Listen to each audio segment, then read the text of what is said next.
Hey, I'm Ben. I'm 26 and I work in construction in the suburbs near Boulder, Colorado. It's not a glamorous lifestyle, but it's mine. I start my day at dawn with a jog in the chilly spring air of the mountains. My days are spent carrying materials and hammering at job sites, before heading back to my simple apartment where I either heat up ramen or share a beer with some old friends on weekends. I have a routine that keeps me grounded. Work, workouts, socializing, and yes, a bit of that quiet loneliness that sneaks in when the day ends. I fell hard for a girl in college, but that ended a year ago in a mess of arguments and drifting apart. Since then, I've kept my guard up, no dating apps, no setups, no chasing anything that might hurt again. Maybe that's why when Emma, the new hire at the office, with her blonde hair and boundless energy, suggested a blind date, I didn't resist much. Ben, come on. Let me set you up with someone fun. Worst case, it's a free coffee and a story to laugh about, she said, her eyes sparkling like she was plotting something big. I chuckled and texted back, fine, as long as it's not some prank. Truth is, I was curious or maybe just tired of staring at my ceiling fan every night. It was late on a Sunday evening when I headed out. I put on my cleanest button-up shirt, nothing fancy, just a plain blue one, and drove downtown to this vintage cafe on Pearl Street. I'd been there before, sipping a black coffee while watching rain streak the windows last year, back when everything felt raw. The place had a cozy vibe, warm golden lights hanging from exposed beams, the faint smell of croissants baking, and soft jazz tunes from the 80s playing in the background. I grabbed a table by the window, ordered a black coffee to calm my nerves, and waited. My heart skipped a beat every time the door chimed, wondering if this mystery woman would show up or if I'd end up scrolling my phone like a fool. Then she walked in, a woman in her late 30s with long brown hair cascading over her shoulders, wearing a soft beige sweater that hugged her frame, and an air of quiet elegance that made the room feel smaller. Her eyes, bright yet carrying a hint of something deeper, like old stories, scanned the place until they landed on me. For a split second, everything froze. It was Lena. Lena, as in Mark's ex-wife Mark, my college buddy, the guy I shared dorm rooms and late-night beers with, who married her right after graduation when she was barely out of her 20s. I'd met her a few times back then at their wedding, a couple of barbecues, but she always seemed like a background figure, sweet but distant. They divorced a few years later, something about growing apart that no one really discussed. Mark and I drifted apart too, reduced to occasional birthday texts. And now here she was, standing in front of me on a blind date. We both stared, recognition hitting like a cold gust off the flat irons. Lena broke the silence first, her lips curving into an awkward smile. Ben, is that you? She said, her voice soft but steady with that same gentle lilt I remembered from years ago. I managed to laugh, rubbing the back of my neck. Yeah, Lena. Wow, small world. You're the date. She nodded, sliding into the seat across from me without bolting, which I half expected. Apparently, Emma's your matchmaker. I confirmed with a grin, and she shook her head in amusement. Mine's a coworker, too. Guess the universe has a sense of humor. We ordered another coffee for me, a latte for her, and the initial weirdness started to thaw. It felt surreal sitting across from my old friend's ex, but there was no anger or bitterness in her eyes, just a calm curiosity. We avoided talking about Mark at first, chatting about safe topics. My construction gigs, how the latest school build was going over budget due to supply chain issues, her job at the university library, organizing late-night study sessions, and helping kids find obscure research. She laughed when I joked about nearly dropping a beam on my foot last week, and I found myself relaxing, really listening. Lena wasn't the quiet wife I remembered from those old gatherings. She was thoughtful, with a dry wit that snuck up on you, and stories about hiking trails she'd discovered around Boulder that made me want to lace up my boots right then. As the conversation flowed, I caught glimpses of who she was now, someone who'd rebuilt herself piece by piece. Life's funny, she said at one point, stirring her latte. You think you're done with surprises, And then bam, a blind date with someone from your past. I nodded, admitting I almost bailed 10 minutes in, but this isn't half bad. She smiled, a real one that lit up her face, making her look younger, more alive. We talked about pets. She had a rescue cat named Whiskers, who hated mornings and sports. How I still played pickup basketball on weekends. The jazz in the background faded into the hum of our voices, and for the first time in months, I wasn't thinking about my ex or the empty apartment waiting for me. By the time the cafe started dimming lights, signaling closing time, the awkwardness had vanished. This is weird, right? Running into your ex-husband's old friend like this, Lena said as we gathered our things, her tone light but probing. I paused, then shrugged honestly. Weird, yeah, but not bad weird. Kind of relieving. She exhaled like she'd been holding her breath. Me too. I wasn't sure I'd even stay, but I'm glad I did. We stepped out into the cool night air, the street lights casting long shadows on the pavement. I hesitated at the curb, not wanting to push, but before I could say anything, Lena turned to me. Ben, can I get your number in case we want to talk late like this again? Her eyes met mine, a mix of vulnerability and spark. I pulled out my phone, heart thumping a little harder. Yeah, of course. We exchanged numbers, and as she walked away toward her car, I stood there for a minute, watching the spring breeze tousle her hair. This wasn't just a blind date anymore. Felt like the start of something I hadn't seen coming. The morning after hit me like a fresh mountain breeze. Clear, a little crisp, and unexpectedly invigorating. I woke up to my alarm blaring at 6 a.m., the usual routine kicking in. Lace up my running shoes, hit the trails around my apartment complex where the spring air still carried a bite from the Rockies. But as I pounded the pavement, my mind kept drifting back to Lena. Her smile, the way she'd laughed without holding back, the ease of our conversation in that dimly lit cafe. It felt like a dream, one I wasn't sure I wanted to wake from. By the time I got back, sweaty and out of breath, my phone buzzed on the kitchen counter. It was her. Last night was surprisingly fun. Thanks for not running for the hills. If you're free, want to grab a walk this weekend? Weather's supposed to hold up. I stared at the screen for a second, a grin creeping across my face. Without overthinking it, I typed back, sounds good. Sunday at Chautauqua Park. Sunday rolled around quicker than I expected. I pulled into the parking lot at the base of the Flatirons, the massive rock formations looming like silent guardians over the green meadows. The sun was out, casting a soft golden light over everything, and the air smelled like pine and fresh earth. I spotted Lena waiting near the trailhead, looking effortlessly put together in a simple sundress and sneakers, her hair tied back in a loose ponytail. She waved as I approached, and that same spark from the cafe lit up her eyes.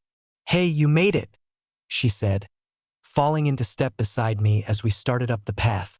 I wasn't sure if you'd bail after the weirdness of it all. We walked at an easy pace, the trail winding through wildflowers and open fields.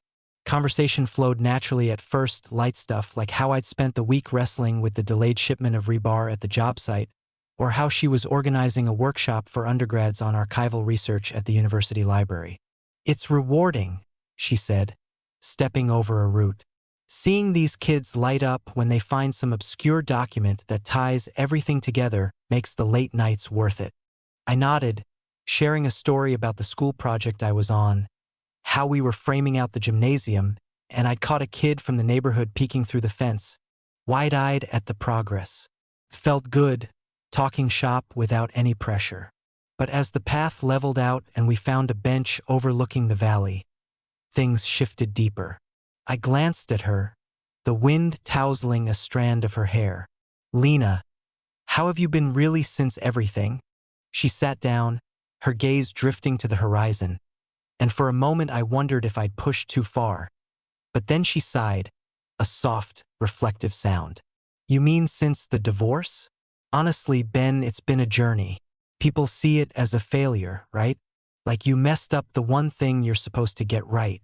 But for me, it was like breaking free from a cage I didn't even know I was in. With Mark, I was always trying so hard to be the perfect wife, to keep things smooth, to ignore the parts where I felt invisible. He'd come home late, we'd argue about nothing, and I'd end up feeling like I was the problem. After we split, it took me a year just to breathe again. I learned to eat alone at restaurants, buy myself flowers, even take solo trips up to Estes Park. It was scary, but it taught me to love myself first. Her words hung in the air, raw and honest, and I felt a pang of empathy twist in my chest. I'd never heard the full story from Mark, just vague complaints about growing apart. But hearing it from her painted a different picture. "That sounds tough," I said quietly, leaning back against the bench. "I've been there in a way. My last relationship in college. We were intense. Thought it was forever, but it ended in flames. Constant fights. Me feeling like I wasn't enough. Since then, I've just shut down. Work, run, repeat. It's safe, but it's empty sometimes." Lena turned to me, her eyes searching mine with a warmth that made my pulse quicken. "Exactly. That emptiness where you wonder if you'll ever let anyone in again. But talking like this, it doesn't feel so scary." We sat there for a bit, the breeze rustling the grass around us. Then I broached the elephant in the room. "Do you worry about Mark finding out? About us running into each other like this?" She shrugged, but I caught a flicker of unease. "A little, but honestly, he's moved on. Got a new girlfriend, new life. I doubt he'd care." "What about you? He's your old friend." I hesitated, the weight of it settling in. "Yeah, it crosses my mind. We were tight back in the day. Road trips, late night talks about nothing, but we've barely spoken since the divorce. Still, it feels complicated." Lena laughed softly, a sound that eased the tension. "Life's like a bad soap opera sometimes, isn't it? Ex-wives and old friends on blind dates. Who writes this stuff?" The humor broke through, and we both chuckled, the moment lightening as we stood to keep walking. By the time we looped back to the parking lot, the sun was dipping lower, casting long shadows. Lena paused by her car, turning to me with a genuine smile. "This was nice, Ben. Better than I expected after that cafe surprise." I agreed, feeling a pull I couldn't ignore. "Yeah, it was.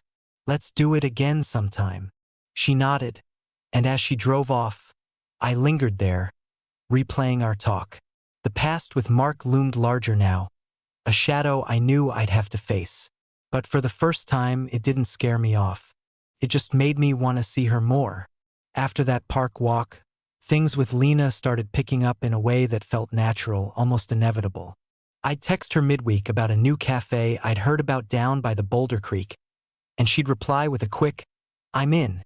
Friday after work, we'd meet at these quiet spots along the river path, the water rushing softly in the background as we strolled, picking up smooth stones and skipping them across the surface like kids. Our talks deepened without forcing it. She'd share her dreams of starting an art class for underprivileged kids at the community center, sketching out ideas on napkins while we sipped iced teas. I'd tell her about my half-baked plans to build a small cabin someday out in the foothills. Nothing fancy, just a place with a porch and a view of the mountains. There was no pressure to impress. It was just us being real. I didn't have to play the tough guy from the job site, and she didn't have to hide the parts of her that still ached from the past. We fell into this rhythm. Coffee runs turning into long evenings, walks extending into dinners we threw together at her place or mine. One afternoon, she invited me over to her apartment near the university, a cozy spot with bookshelves lining the walls and a balcony overlooking a little garden. "I need help with a leaky faucet," she said over the phone, her voice light. I grabbed my toolbox and headed over, spending the afternoon under her sink, wrench in hand, while she sat on the counter chatting about a frustrating day with a group of freshmen who couldn't navigate the library database. When I fixed it, water flowing steady again, she handed me a cold beer and pulled out ingredients for pasta.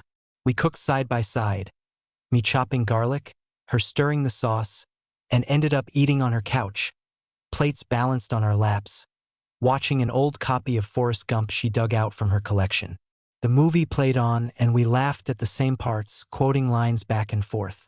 As the film ended, the room fell silent, with only the soft hum of the refrigerator and distant traffic noise breaking the stillness. Our hands brushed unintentionally at first, then lingered there. Neither of us pulled away. "I'm done with fireworks," Lena said quietly, her gaze on the screen, though her words were meant for me. "I've had enough of the highs that plummet into lows. I just want someone I can sit quietly with, without the fear they'll leave when things get tough." I turned towards her, my heart steady yet full. "That's what I appreciate about this too. No pretenses with you. I don't have to act invincible. Work wears me out sometimes, and I can just be tired around you." She squeezed my hand, and we stayed like that until the credits rolled, our connection deepening without any dramatic proclamations. Despite the comfort, the thought of Mark lingered, gnawing at me. I felt guilty, as if I were crossing an invisible boundary. One evening, after dropping Lena off, I sat in my truck and opened his contact. We hadn't spoken much in years, but I knew it was time to confront it. "Hey man, coffee this weekend? Need to talk." I texted. He responded quickly, "Sure, usual spot Saturday?" The bar was the same dive from our college days.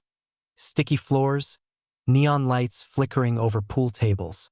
Mark appeared unchanged, broad shoulders from his gym routine, a new tattoo peeking from his sleeve. We ordered beers, chatted about work, him in sales, closing software deals, and reminisced about old times. Then I laid it out plainly. "I'm seeing Lena." It started as a blind date setup. Pure coincidence, but it's become more. His expression hardened, the easy smile disappearing. He slammed his bottle down, spilling foam over the edge.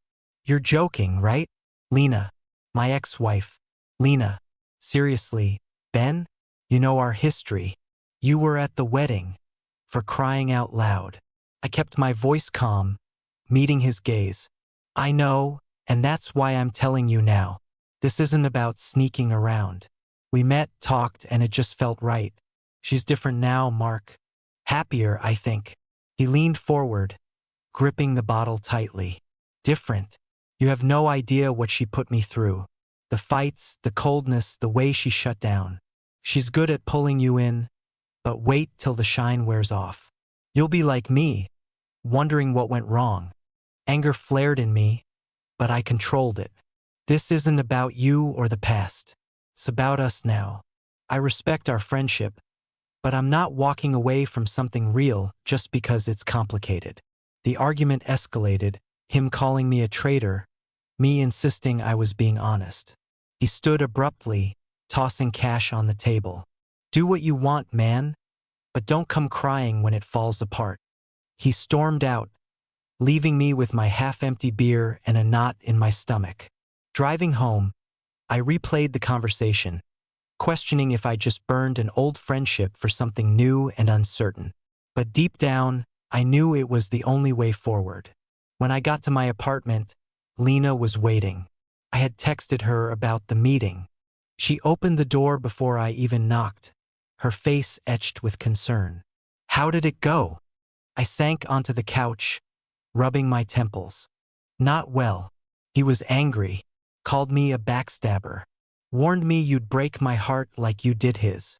Her eyes filled with tears, and she sat beside me, taking my hand. "I'm so sorry. I didn't want you to lose a friend over this." I shook my head, pulling her closer. "If a friend leaves because I'm honest about my life, maybe he wasn't one to begin with. This us feels right. I'm not backing down." That night, we lay on the couch, her head on my chest, hands intertwined. For the first time, the quiet wasn't lonely. It was peaceful. I realized then that what I felt for Lena wasn't just attraction. It was a foundation, something solid I wanted to build on, no matter the fallout. Once that conversation with Mark faded into the rearview, Lena and I took a quiet step forward without fanfare. Started small. One evening, she showed up at my door with a duffel bag slung over her shoulder, her toothbrush poking out of the side pocket. "I figured if we're doing this, I might as well have a drawer here," she said, her tone casual but her eyes searching mine for reassurance. I pulled her inside, cleared out half my dresser without a second thought, and hung a few extra hooks in the bathroom for her towels. My apartment, a basic one-bedroom rental with scuffed hardwood floors and a view of the parking lot, suddenly felt less like a pit stop and more like a shared space. Her books started stacking up on the coffee table, mostly art history and novels with dog-eared pages, and soon little potted plants appeared on the windowsill, their green leaves catching the morning light. Mornings became our ritual. I'd wake up first, the alarm buzzing at dawn from my early shift at the site, and shuffle to the kitchen to brew coffee in my old French press. The aroma would pull her from bed, her hair tousled and eyes still sleepy, wrapping herself in one of my flannel shirts that hung loose on her frame. She'd perch on the counter while I scrambled eggs or toasted bread, adding slices of avocado because she insisted it made everything better. We'd eat standing up sometimes, leaning against the counters, trading bites and stories about our days ahead. Me griping about the foreman pushing deadlines on the school build, her planning a new exhibit setup at the library. There was no rush, no scripted romance. It was just us starting the day together in that unhurried way that made the world outside feel manageable. Evenings were where the healing really sank in. I'd come home dusty from the job, shoulders aching from lifting beams, and she'd have a hot shower running or a simple meal waiting. Nothing elaborate like grilled cheese with tomato soup on rainy nights, or salads tossed with whatever was in the fridge. We'd sit on the balcony if the weather held, her sketching idly in a notebook while I nursed a beer, the flat iron silhouetted against the sunset. One night, as thunder rumbled in the distance, she opened up about the darker days after her divorce. "There were months where I didn't leave the house except for work," she admitted, her pencil pausing on the page. "I'd stare at the walls wondering if I'd ever feel whole again, like a part of me got left behind with Mark." I set my drink down and took her hand. "I get that. After my breakup, I threw myself into work so hard I forgot how to just be. But being here with you, it reminds me I don't have to carry it all alone." We didn't shy away from the hard stuff. I'd confess my fears about not being enough for someone, about repeating old mistakes, and she'd listen without judgment, her fingers tracing circles on my palm. In turn, she'd share her vulnerabilities, like the panic that hit her sometimes, the worry that she'd push people away like she felt she had with Mark. But instead of letting those fears drive wedges, we'd turn them into bridges. I'd fix little things around the place to make it ours. A squeaky door hinge that drove her nuts or installing shelves for her growing collection of sketchbooks. She'd surprise me with small gestures like packing my lunch with a note tucked inside. "Don't let the foreman get to you. See you tonight." It wasn't grand romance. It was the everyday acts that mended the cracks we'd both carried for so long. One weekend, we tackled the apartment together, turning it into a project. I repainted the living room walls a soft gray she picked out, the kind that made the space feel warmer under the afternoon light. She hung curtains she'd sewn herself, simple linen ones that fluttered in the breeze, and we rearranged the furniture to create a cozy nook by the window where she could draw. As we worked, music playing from my old speaker, some indie folk playlist she'd curated, we'd bump into each other, laughing at the paint smudges on our clothes. "This feels good," she said at one point, stepping back to admire the fresh coat. "Like we're building something, not just fixing up a rental." I wiped a streak of gray from her cheek and pulled her close. "We are one wall at a time." Those moments stacked up layer by layer. We'd grocery shop on Saturdays, wandering the aisles of the local market, debating over apples or which cheese went best with crackers. Back home, we'd cook, her teaching me how to make a proper marinara from scratch, me grilling steaks on the tiny balcony barbecue I'd rigged up. Nights blurred into comfort, curling up on the couch with a movie, her head on my shoulder, or lying in bed talking until sleep claimed us. One rainy evening, as the drops pattered against the roof, she turned to me in the dark. I used to dread storms. They made the loneliness echo louder. But now, with you here, it's just peaceful. I kissed her forehead, feeling the same. The apartment wasn't just mine anymore. It was ours, filled with her laughter, her sketches pinned to the fridge, and the quiet assurance that we were mending each other without even trying. We dreamed aloud, too, in those late hours. She'd talk about expanding her art classes, maybe renting a small studio downtown for workshops. I'd share visions of that cabin, logs I'd cut myself, a stone fireplace for winter nights. No timelines, no pressure, just possibilities that felt reachable because we were facing them together. And through it all, the small things healed us. A shared glance across the room, a hand on my back after a long day, the way she'd hum while watering her plants. Mark's anger lingered in the back of my mind, sometimes a faint echo. But it couldn't touch this, the life we were quietly constructing. One shared meal, one fixed shelf, one honest conversation at a time. With those everyday moments stacking up like bricks in a wall we were building together, our life settled into a rhythm that felt solid, unshakable. One early summer morning, the kind where the sun filters through the blinds in golden streaks, and the birds outside our window chirp like they've got the whole day planned. I woke to the soft clink of mugs in the kitchen. Lena was already up, wearing my old t-shirt that hung loose on her, her hair still messy from sleep.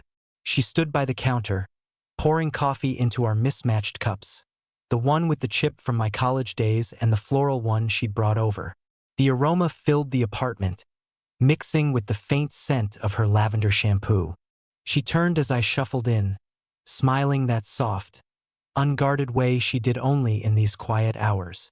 "Morning," she murmured, stepping close to wrap her arms around me from behind as I reached for the fridge. Her head rested against my back, warm and familiar. I turned in her embrace, kissing her forehead lightly. "You beat me to the coffee today." She laughed quietly, her eyes meeting mine with a depth that still caught me off guard sometimes. "I didn't think I'd ever feel this settled again," she said, her voice barely above a whisper. "Like home isn't just a place, but this, waking up knowing you're here." I pulled her tighter, feeling the steady beat of her heart against mine. "We're here because we choose it every day. Not some twist of fate, but us deciding to stay." She nodded, and we stood like that for a while, the coffee steaming on the counter, the world outside humming to life without us needing to rush into it. We didn't race to the altar or make grand promises about forever. We'd both learned the hard way that life doesn't work like that. Instead, we let our commitment show in the small ways. Her leaving notes in my lunch cooler before I headed to the site. Me picking up her favorite herbal tea on the way home from a long day framing walls at the school project. Mark knew about us by then. Word had gotten back through mutual friends, but he never reached out. No angry calls, no dramatic confrontations, just silence. At first, it stung a bit, like losing the last thread of an old friendship, but I didn't chase it. I thanked whatever forces had pushed us apart because, without that distance, I might never have found this path with Lena. She handled it with grace, too, saying one evening over dinner, "He's in his own story now. We don't owe explanations anymore." Our days unfolded simply, but richly. Lena dove deeper into her passion, starting those art classes for kids at the local community center. Twice a week, she'd come home with paint smudges on her hands and stories about a shy boy who'd finally opened up through his drawings. I'd listen over stir-fry I'd whipped up, sharing my own wins from the job, like finally getting the gymnasium roof sealed against the unpredictable Colorado weather. We supported each other without smothering. When she had late nights prepping lesson plans at the library, I'd have a bath drawn and her favorite book waiting. When I came home bone-tired from hauling lumber, she'd rub my shoulders and remind me why I loved building things that lasted. Weekends became our sanctuary. We'd hit the farmer's market downtown, her arm linked in mine as we sampled cheeses and picked out fresh produce for the week. Back home, we'd experiment in the kitchen, her baking apple crisps from scratch, me grilling veggies on the balcony setup I'd improved with a few extra hooks for tools. We'd talk about the future in whispers, not blueprints. Her expanding the classes to include teens, me eyeing a promotion that could mean steadier hours, and maybe saving for that cabin someday. No deadlines, just shared visions that made the present feel fuller.